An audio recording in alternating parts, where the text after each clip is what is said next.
Je vous dis bonsoir.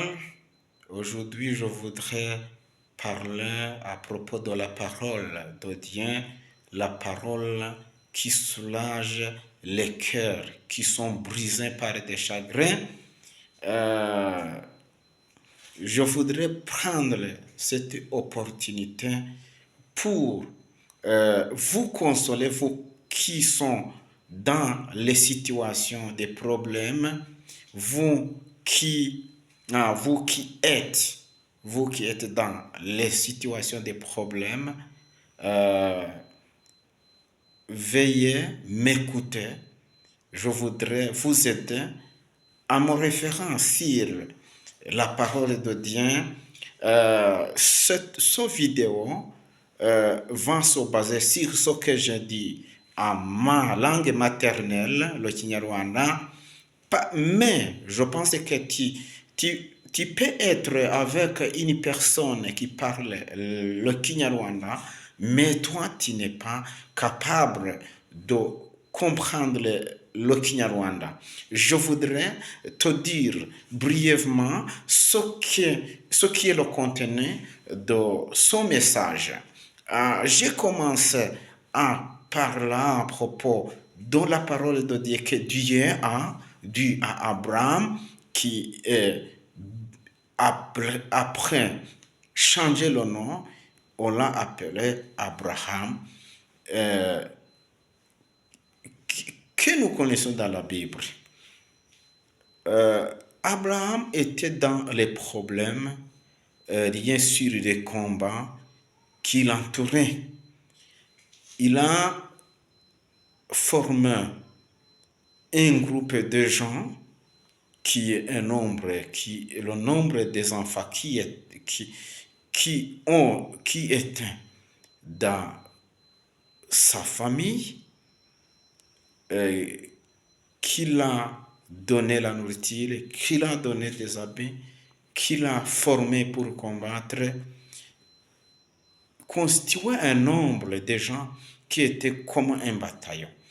Alors, ces gens pratiquaient ce qu'actuellement on parle mercenariat, parce qu'ils allaient combattre là où il y avait les guerres, mais le paiement a été reçu par Abraham.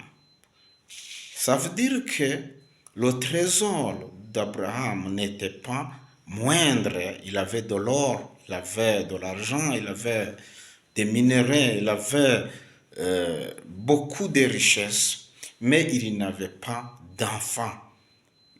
Chaque jour, Abraham était en train de souffrir de chagrin.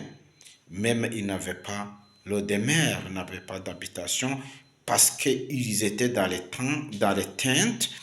tentes qu'ils ont mis sous les arbres où il a été accommodé par Amoréens.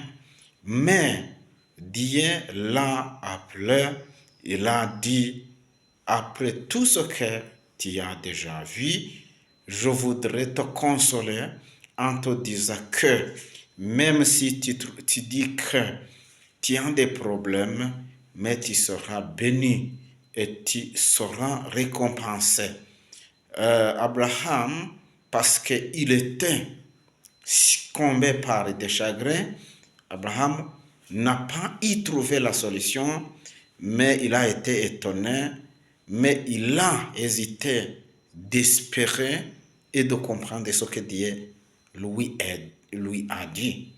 Il a répondu, je ne comprends pas son message parce que je sais que moi je n'ai pas d'enfant et je sais que celui qui aura qui sera mon héritier, ce n'est pas mon enfant, c'est mon serviteur, le serviteur des autres serviteurs, le chef des autres serviteurs, qui est Eliezer, originaire de Damascus.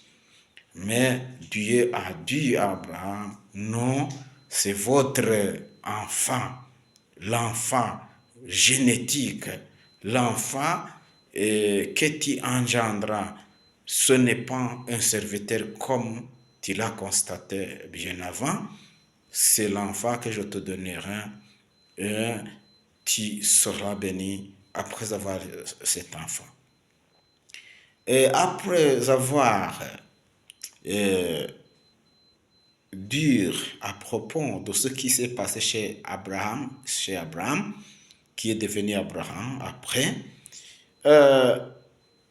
le message aussi qui concerne comment les cœurs qui sont brisés peuvent être réparés par la parole de Dieu, on ne peut pas terminer sans dire ce qui s'est déroulé dans la famille de Gédéon. Lorsqu'on considérait qu'il y a une personne inutile dans le temps des Israélites, on considérait les gens, il y avait des gens qu'on considérait comme inutiles. J'ai pris l'exemple du moment où l'arc de l'Alliance a causé la mort de 12 ans, le fils d'Abinadab. On a trouvé que les malheurs provenant de l'arche de l'Alliance, lorsqu'on l'a traité mal, peuvent être attribués à un homme qui est inutile. On a choisi de déposer l'arche de l'Alliance chez Obed-Edom parce qu'on considérait Obed-Edom comme une personne quasi inutile dans le pays. Même Gédéon, on a trouvé que la famille de Benjamin, c'est la moindre famille dans les familles d'Israël. On a trouvé que la maison de Joas, le père de Gédéon, était inconsidérable à ce moment-là. Et on a trouvé que le dernier né de la famille était Gédéon. On a trouvé que même s'il meurt, il est le sacrifice de la famille. C'est dans cette façon que on l'a envoyé d'aller chercher du blé dans les champs occupés par les Madians à ce moment-là, parce qu'on considérait que même s'il mourait, c'était pas une grande perte.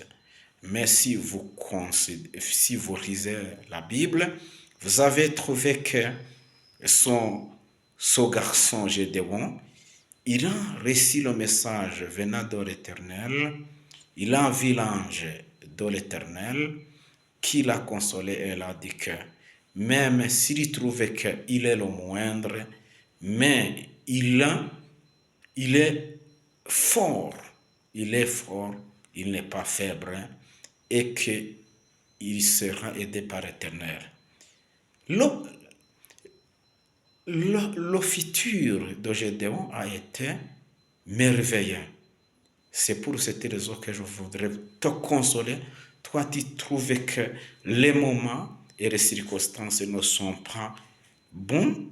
Je voudrais te rassurer que dans les jours qui vont venir, Dieu va transformer ta vie et va transformer les situations pour que si tu seras heureux, malgré que tu es malheureux à ce moment-ci. N'oubliez pas de cliquer sur s'abonner, share ou bien distribuer la vidéo à d'autres. Like, et tu peux cliquer sur l'icône de la préférence et tu peux écrire des commentaires pour aider ces vidéos à avoir une promotion. Si tu trouves que ce message est très important, il faudrait que tu écris dans les commentaires. Moi, je suis prêt pour répondre et nous pouvons prier ensemble si nous avons le temps de le faire. Je m'excuse pour le message si vous n'avez pas bien compris ce que j'ai dit. Il y a longtemps sans utiliser la langue française parce que actuellement nous avons l'habitude d'utiliser la langue anglaise, mais je pense que même s'il y a beaucoup de problèmes d'orthographe, non, c'est pas orthographe, de la phonétique, les problèmes rien sur le vocabulaire parce que ma langue maternelle est Kinyarwanda, mais j'espère que vous avez essayé de capter le message qui est dans ce que j'étais en train de dire. Bonne nuit.